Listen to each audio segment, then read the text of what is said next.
what this led us to do is our current approach is to remove tumors using a no-touch technique, which means we don't touch the tumor. We take large margins, and we don't put a lot of moisture so not to have the tumor cells dissipate. We like to have everything dry. We use absolute alcohol to the limbus for 1 minute, and then we use a double freeze thaw cryotherapy, both to the limbal border and the conjunctival border. And then we reconstruct the surface with ANT and glue. And in those patients that we think are at higher risk of recurrence, we add adjuvant interferon therapy. So these are patients with positive margins and tarsal involvement, but patients with multiple recurrences. Every patient we look at and kind of make a decision, and if our clinical gestalt is we're worried about them, we throw on some topical interferon. I'm going to skip the videos for the sake of time, but I'm happy to share them with anyone who's interested. Medical treatment, there's a lot of different options. We prefer interferon basically because, again, my colleague Dr. Karp was one of the people who propagated interferon use for these tumors. It's a naturally occurring protein that has antiviral and anti-neoplastic properties.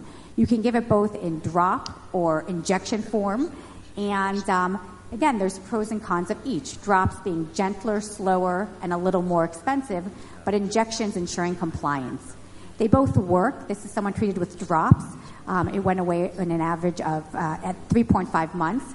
But not everything goes away quickly. This is a patient who it took 8 months for drops to have the tumor go away, and it was a relatively small tumor.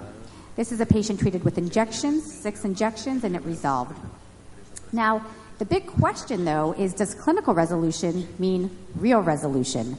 And it used to be that all we had was our clinical gestalt. So this is a patient with a very small, subtle lesion that to me looked like it went away.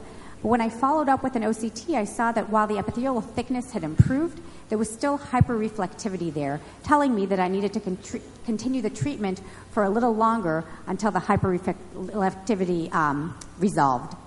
So now I've completely changed the way I follow these tumors. I use OCT as a guide to stopping treatments, and if I don't have OCT, then we recommend 2 months of additional treatment after clinical resolution.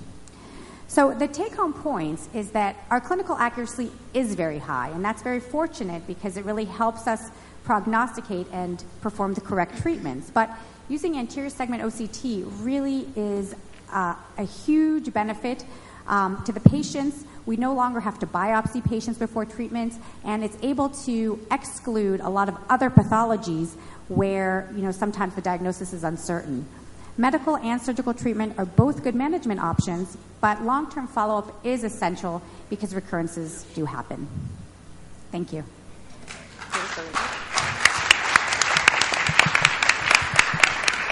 Muchas gracias, doctora. Una pregunta. Muchos de nosotros no tenemos acceso a un OCT de alta resolución y muchas de las veces dentro de nuestro acercamiento terapéutico es tomarles una biopsia de diagnóstico. Yo sé que ya está casi en desuso en este caso, como lo plantea, pero ¿cuál sería la recomendación para aquellas personas que no tienen este tipo de equipos diagnósticos para poder llegar a dar un tratamiento inmediato y que esto se resuelva lo más pronto posible? Right. So before I started using the anterior segment OCT, I would typically biopsy before treatment just to make sure. The things that you want to avoid are, for example, biopsying an amelodonic melanoma, because that's a tumor that you'd want to take out en bloc. So most times you're able to differentiate. And really, the anterior segment OCT is a nice tool, but for me, it really helps with those lesions that are not typical. Makes you feel better about treating one way or the other. But still, again, most 95% of lesions, you can easily tell what they are, and a biopsy is a good idea just to verify. The other thing a biopsy can do is it can give you information on the grade, so you know if you're dealing with high grade versus mild dysplasia, which can then help you kind of prognosticate how worried you are about the patient. Básicamente el tratamiento que creo que usted con su grupo con Carl Karp efectivamente estamos tratando con 1 millón de unidades 4 veces al día, aproximadamente de 3 a 5 meses.